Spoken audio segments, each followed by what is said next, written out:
Welcome back to another episode of the Opinionated Thoughtbotter, a new series in which I interview my fellow thoughtbotters about one of their opinions. I'm Svenja Schäfer, development team lead and developer here at Thoughtbot, and with me today is Elaina. Before we come to your opinion, Elaina, can you tell us a little bit about yourself? Hi, yep, sure. Hi. I'm Elaina. I'm a design team lead. And I've been at Thoughtbot for almost 8 years now. It's been a while. And Wow. I know it's been a while.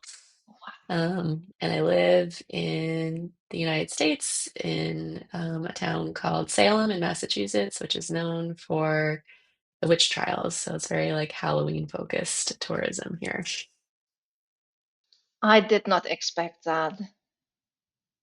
Now you know. No. Really nice having you, Elena. I'm And excited I'm to be really here. looking forward. Yeah, I'm really looking forward to this more or less 30-minute chat. That's the plan, that it takes about 30 minutes. Okay. Um, Another note about the opinions in the opinionated thought border. They can be spicy, they can be controversial, they don't have to be. But I somehow got the feeling that we might steer up a, do you say that hornet's nest Oh with yeah. yours? Yeah, with yours. Because let's reveal it. You said you are not a full stack developer if you don't know how to use CSS well. I stand by it. Yes, but before anyone starts screaming, in agreement or not, I have a question. Can we briefly clarify what well means in your opinion?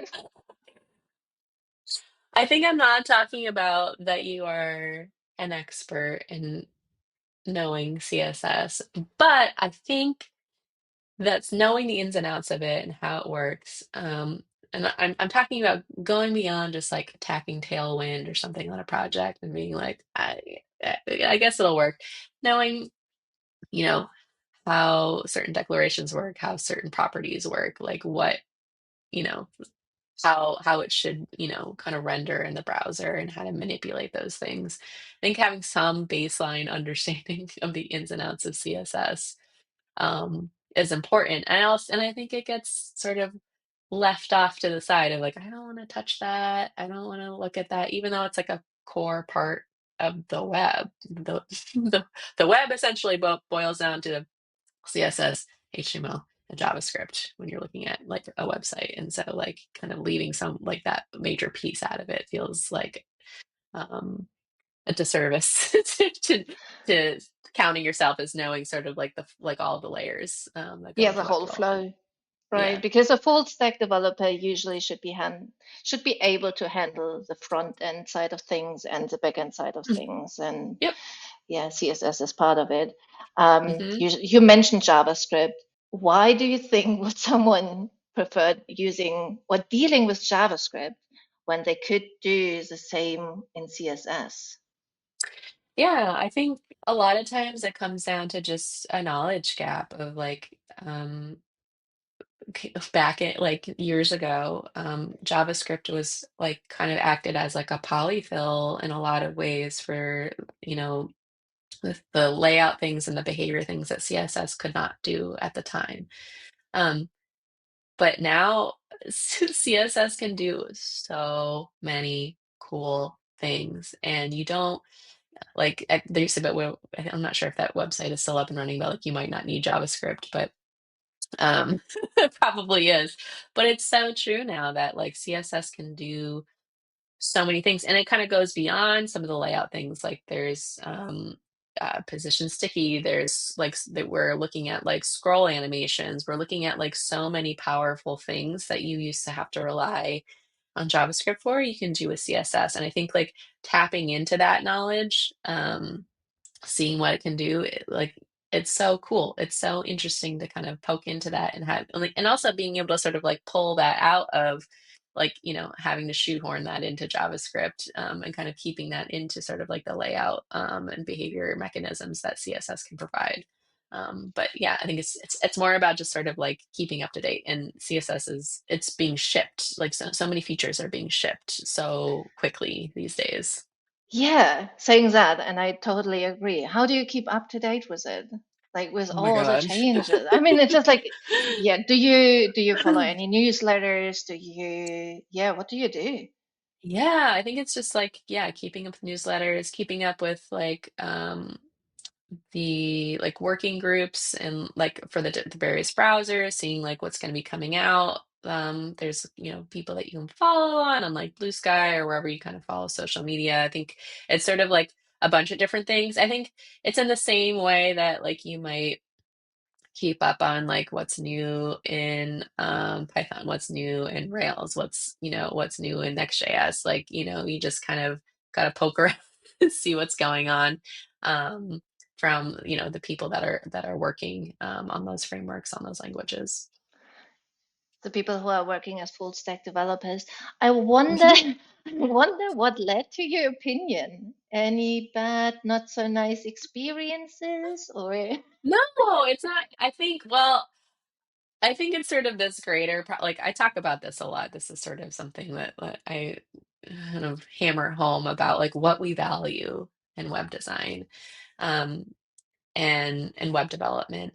And CSS, I think, is often sort of thrown to the side as some kind of like easy, it's kind of silly thing that like is not worth investing your time in learning because you can just tack it on, or you don't really have to sort of know the ins and outs of it truly deeply to like get something up and running. And while that is true to some degree of like you can kind of like skate through it a little bit, I think if you are going to say that you know all the layers of the web, CSS seems like a pretty critical one. So to not know some of the ins and outs of it seems like it's leaving like a huge gap in that knowledge base, and that naming of I'm full stack and I know all of these pieces here.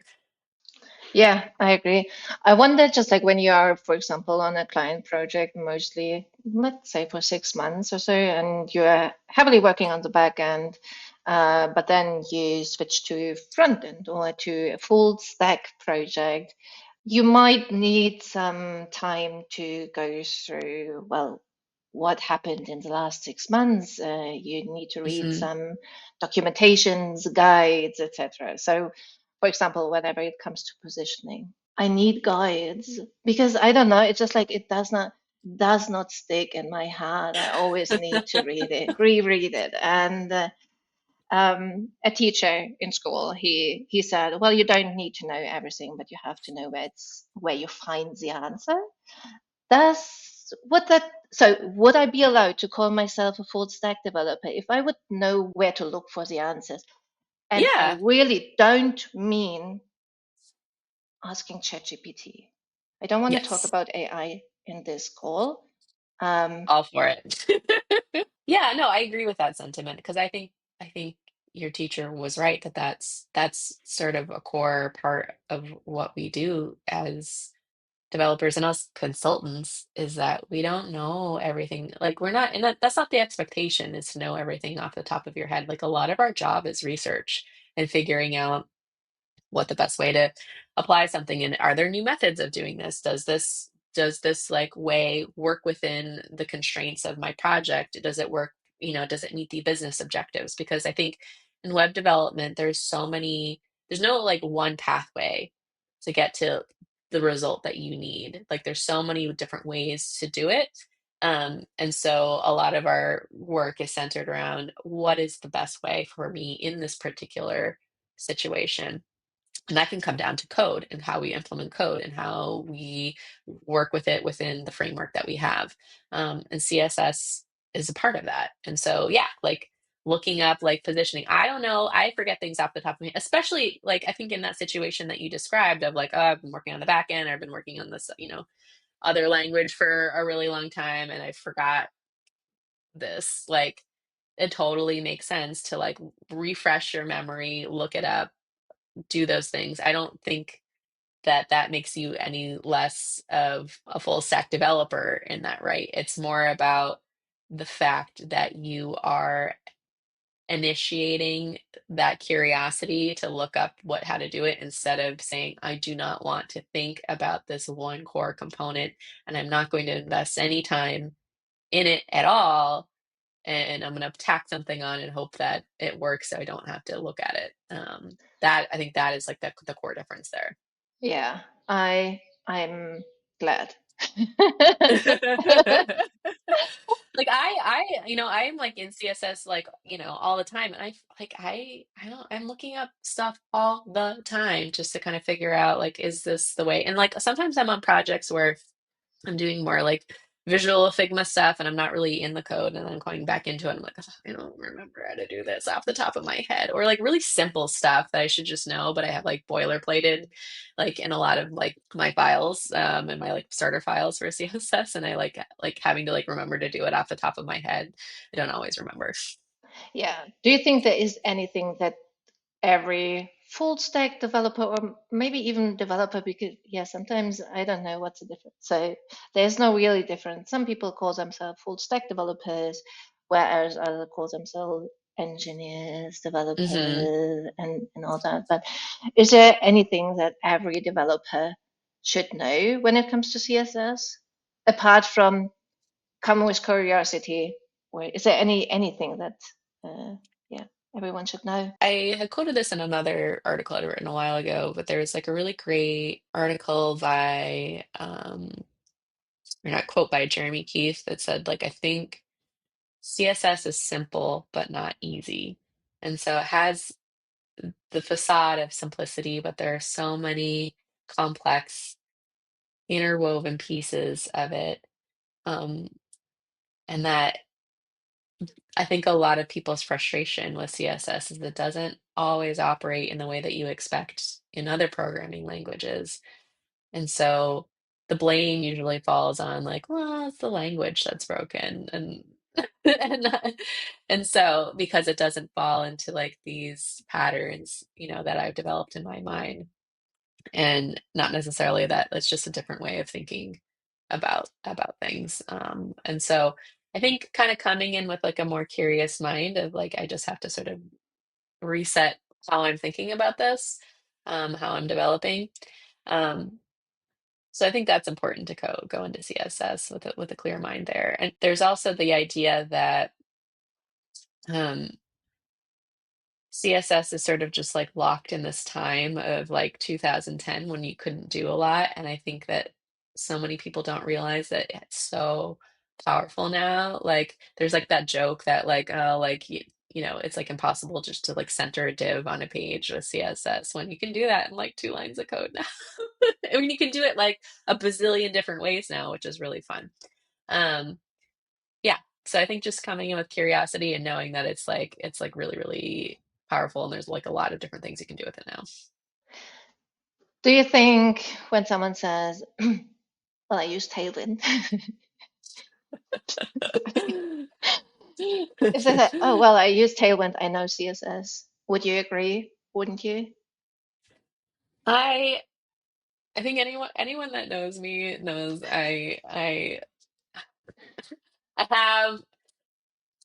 don't like Tailwind for a lot of reasons, for a variety of reasons that I won't go into here. I don't think it's a bad thing to use Tailwind. I don't think that it makes you not capable of knowing CSS if you use Tailwind. I think that for a lot of people, it becomes a crutch, and I just throw this on and I don't have to deal with the inner workings of CSS, and kind of fits into like my programming level knowledge frame of mind of how CSS should work.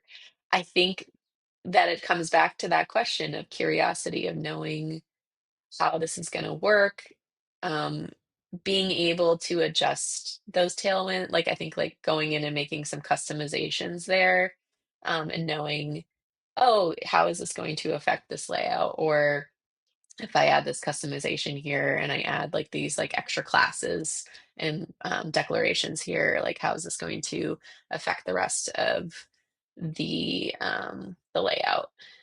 Um, I don't necessarily think it's a bad thing, but I think that you have to sort of know why it works the way that it does. I think that's missing so often, like in so many other areas as well. Like you have to know Mhm. why it works like that in order to use it correctly and use it like to use it at all, actually. Oh And yeah.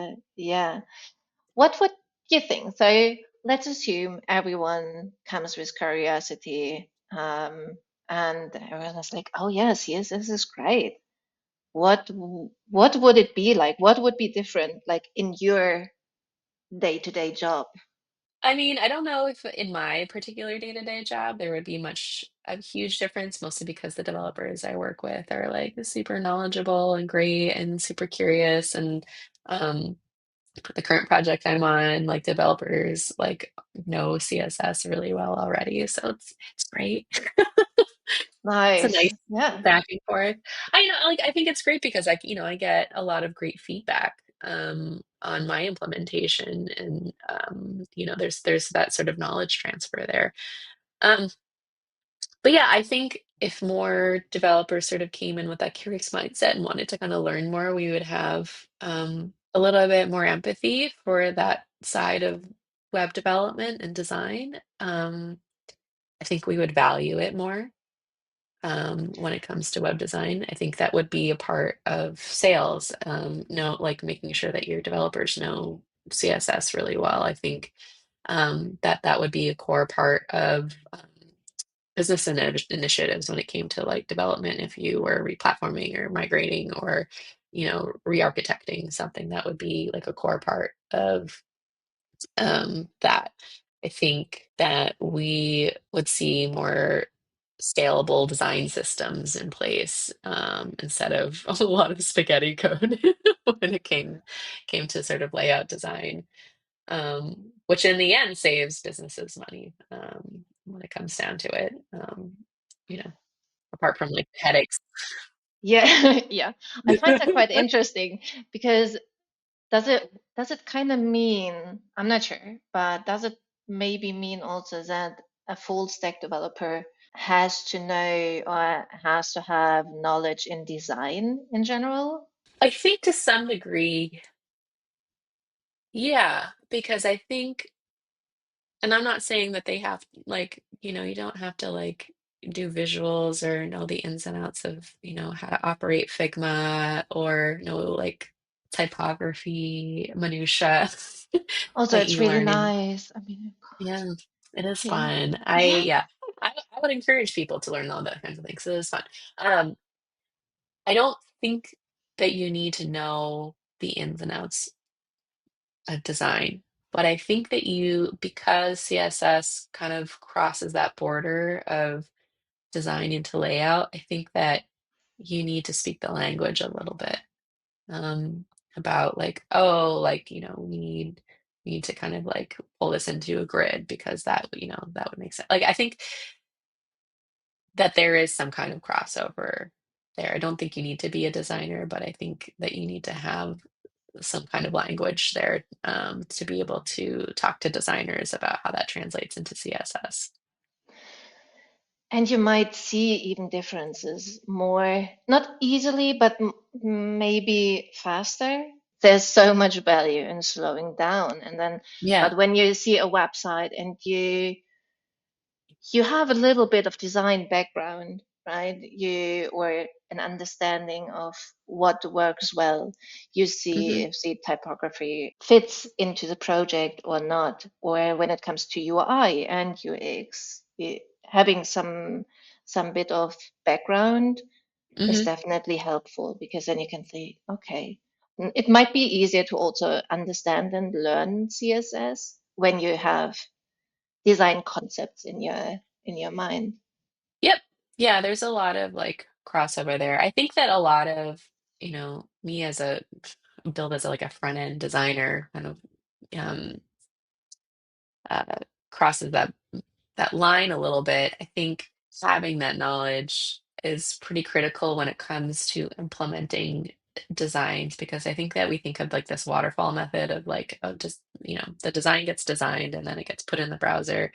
And it's all about pixel perfection. And a lot of what I work on and what my team works on is designing in the browser of like, oh, like these are guidelines, but we're going to see like what actually makes sense given the constraints of the browser, given like these particular layout issues that we're seeing that don't necessarily always come up, when you're not sort of seeing it in context um, on a screen.